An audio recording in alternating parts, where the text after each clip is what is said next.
orang-orang yang merasa beragama, yang memimpin negara malah menghancurkan negara loh Pak.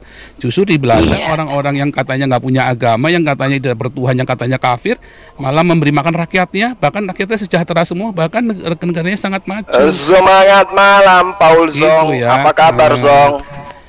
Sabar, belum waktunya.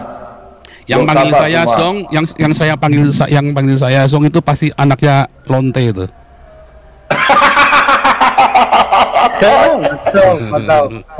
Open kamera aja, Suma ya. Saya jamin anaknya Lonte. Saya dulu juga. Saya dulu manggil Paul Zong juga. Oke, Iya, saya pasti anak jawab Lonte. tantangan kamu 1 miliar itu, dan saya jawab, ingat gak Zong? Lalu kamu kabur.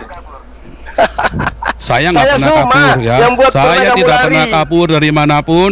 Yang ada adalah bahkan Nabi kamu saja bangkit dari kubur, ketemu saya minta mati lagi loh. Apalagi cuman kamu. Bom-bom, kamu nggak usah Menteri minta Agama saya. aja.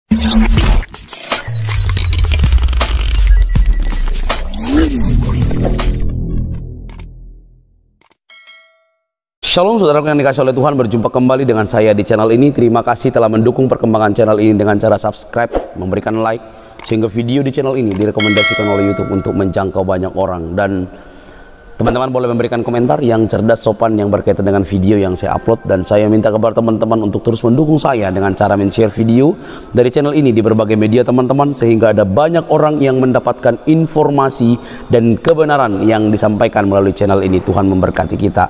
Terima kasih saudaraku yang dikasih oleh Tuhan.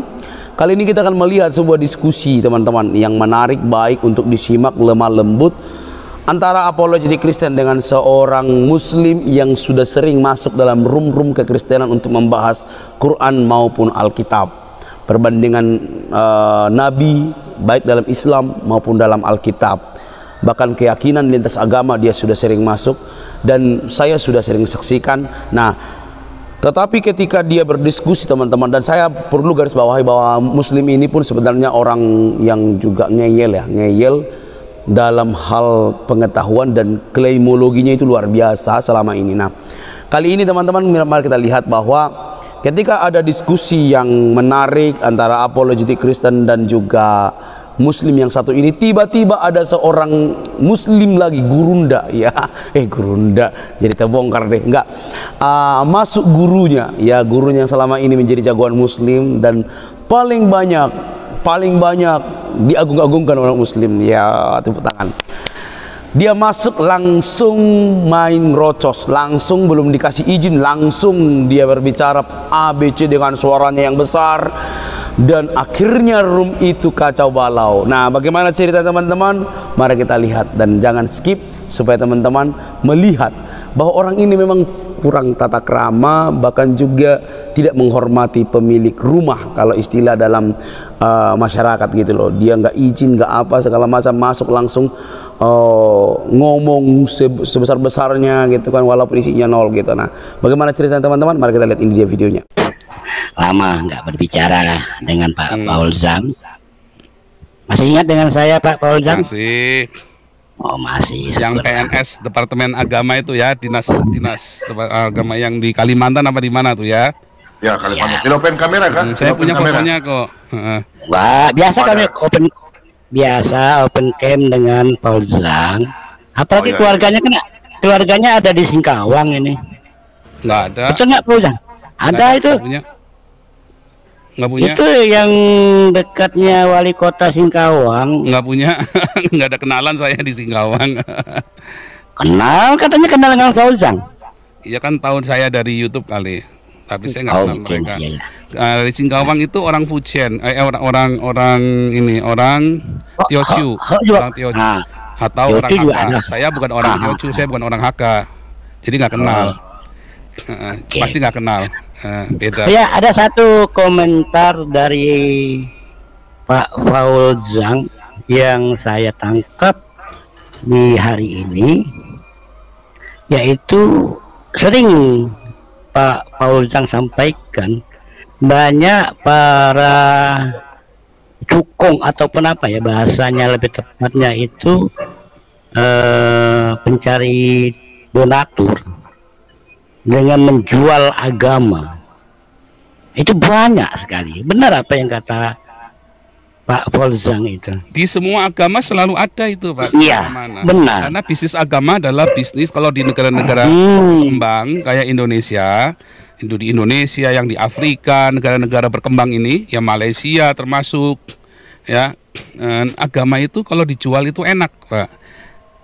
Dan pemerintah akan mendukung itu karena itu memabukkan buat rakyatnya. Makanya saya setuju dengan siapa itu, Karl Marx itu ya, Nabi Karl Marx itu, bahwa agama itu candu masyarakat, Tuhan mereka adalah perut mereka, dan itu sengaja diciptakan oleh pemerintah agama itu buat menipu rakyatnya.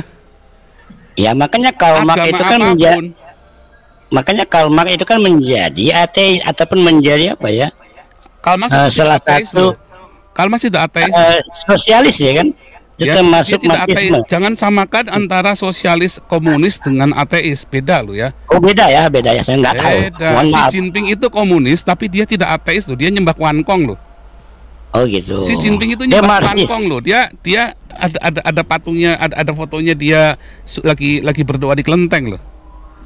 Berarti Jadi si Karl Marx Refli Harun itu goblok tuh si Refli Harun kalau bilang orang Cina kok ateis itu salah. Orang Cina komunis tetapi tidak ateis. Karena orang Cina itu masih percaya karma, percaya apalagi namanya reinkarnasi dan segala macam. Jadi itu adalah kehidupan setelah kematian segala macam. Jadi mereka percaya Tuhan, hanya Tuhan yang berbeda dengan yang dipikirkan sama si Refli Harun dan mungkin oleh kita pada umumnya. Gitu loh. Iya, kalau saya kan banyak teman-teman di sini kan banyak orang Cina, jadi saya paham itu. Iya kan? Nah, jadi Pak Dani nggak setuju dong dengan Pak Refli Harun ngomong orang Cina itu ateis? Wah enggak lah. Iya salah itu Refli Harun. Salah itu salah. Itu apa? Salah itu. Apa? Profesor ya, profesor ilmu. Saya sih nggak tahu. Nggak tahu saya nggak dengar apa yang. Orang hati-hati Cina itu ateis, goblok juga nih si profesor satu ini, nggak ngerti. Yang bukan ranah dia jangan ngomong harusnya, dia nggak boleh. Yang bukan ranahnya. Kalau saya dokter teologi, saya sekolah teologi, saya doktor teologi. Kalau Pak Polzang dengan Karl Marx ini sebagai marxisme itu apakah menjadi barometer dari dalam cara berpikirnya Pak Polzang? Oh bukan, salah. Bukan. Jadi Karl Marx itu bukan barometer, tetapi ada banyak pemikir-pemikir teolog Kristen. Salah satunya Karl Marx. Belum lagi nanti ya ada yang Agustinus Hippo. Itu saya juga senang dengan mereka.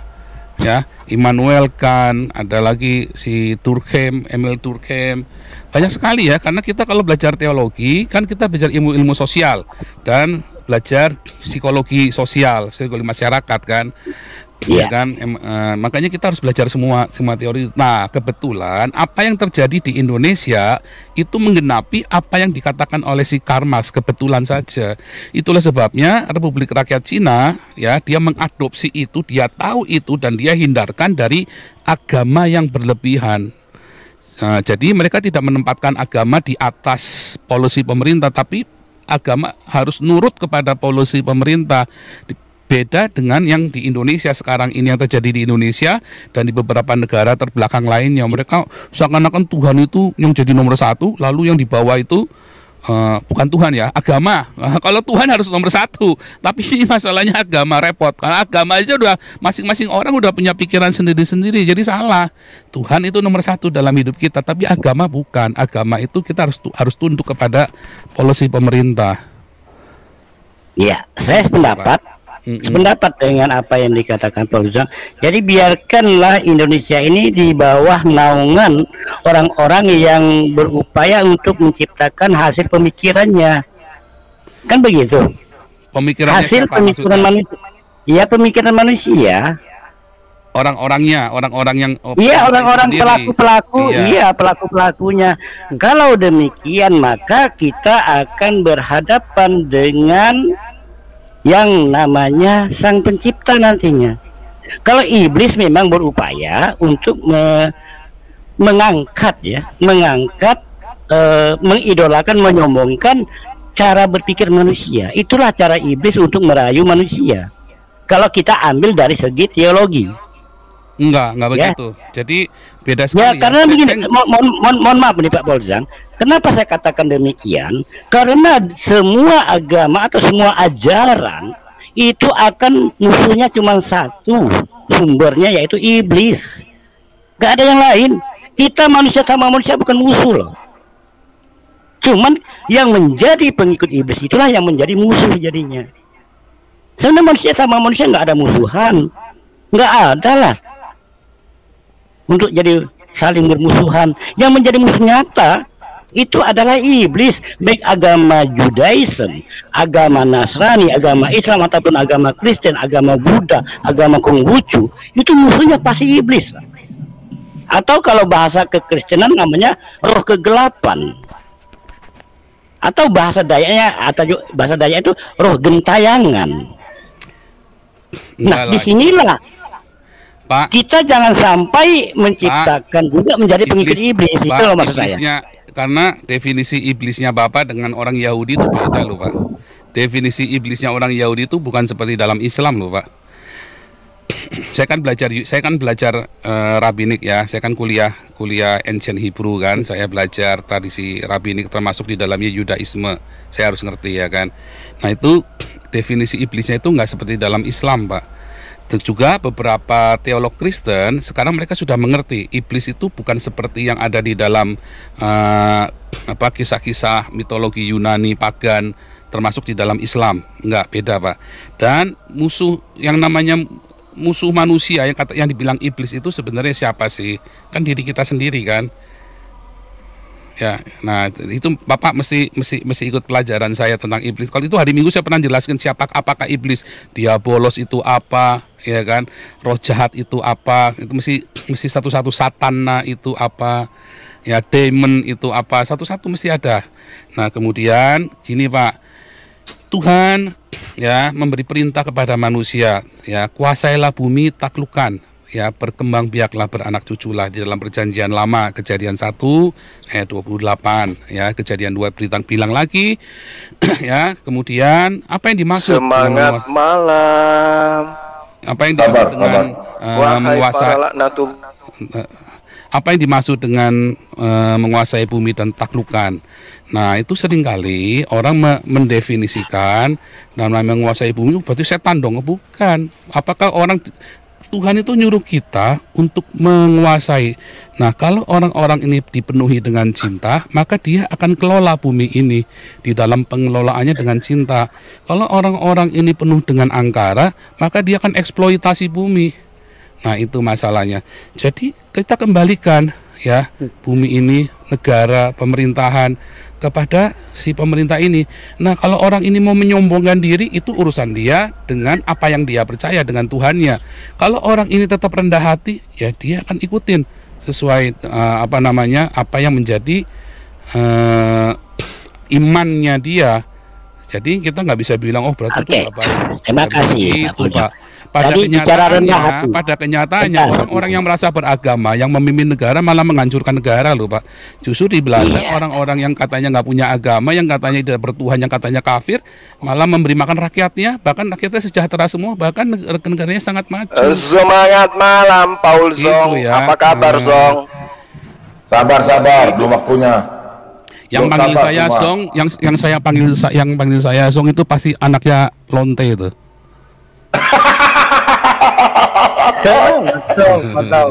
Open kamera aja, Suma ya. Saya jamin anaknya Lonte. Saya dulu juga. Gitu. Saya dulu manggil Paul Zong juga. Oke, iya, saya pasti jawab anak Lonte. tantangan kamu 1 miliar itu, dan saya jawab, ingat nggak Zong? Lalu kamu kabur. Saya nggak pernah kabur ya.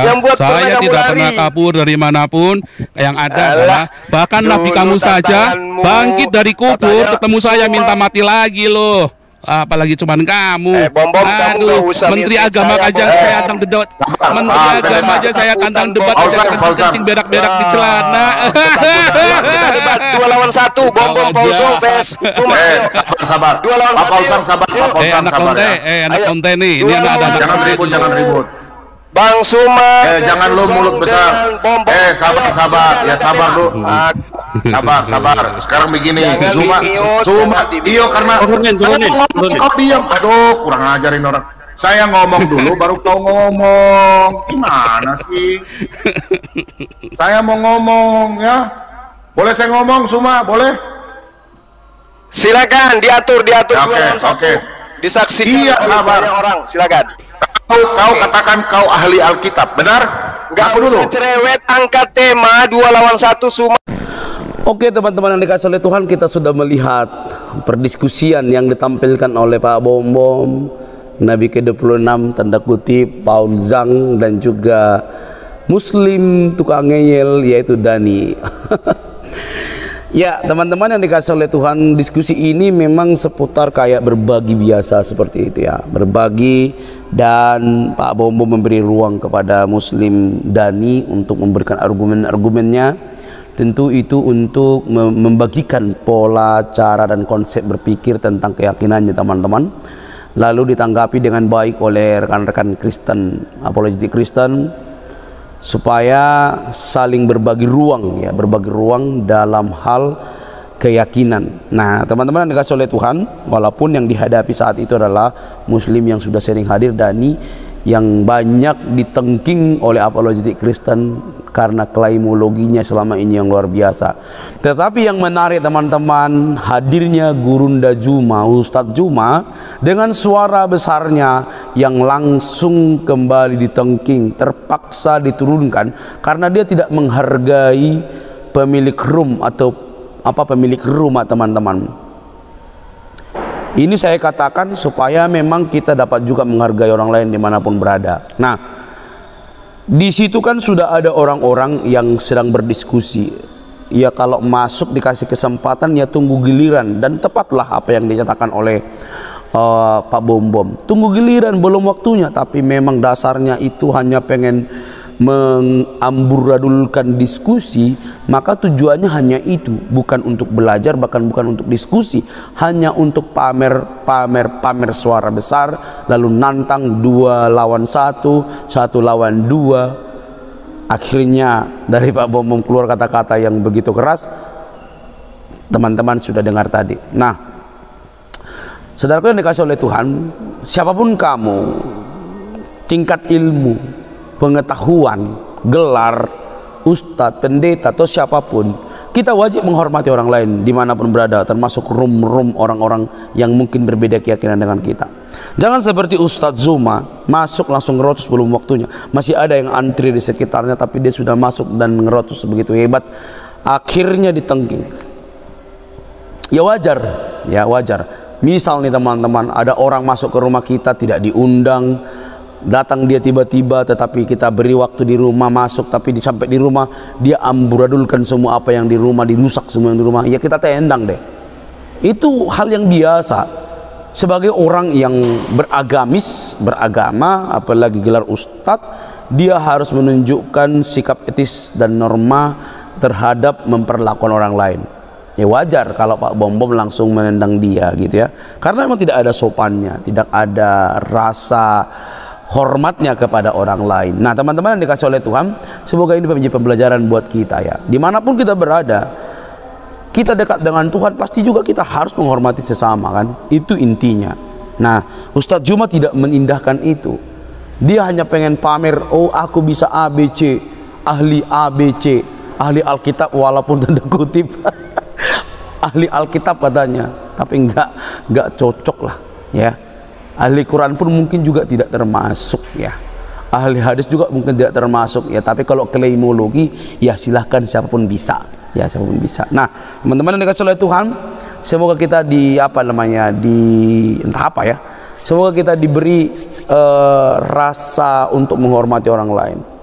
Kalau kamu pun pintar ya nggak apa-apa pintar, tapi juga kepintaranmu harus terwujud daripada untuk menghormati orang lain. Nah sampai di sini video teman-teman, jangan lupa untuk mendukung saya dengan tombol subscribe, like, komen, dan share sebanyak mungkin. Tuhan memberkati kita semua. Bye bye.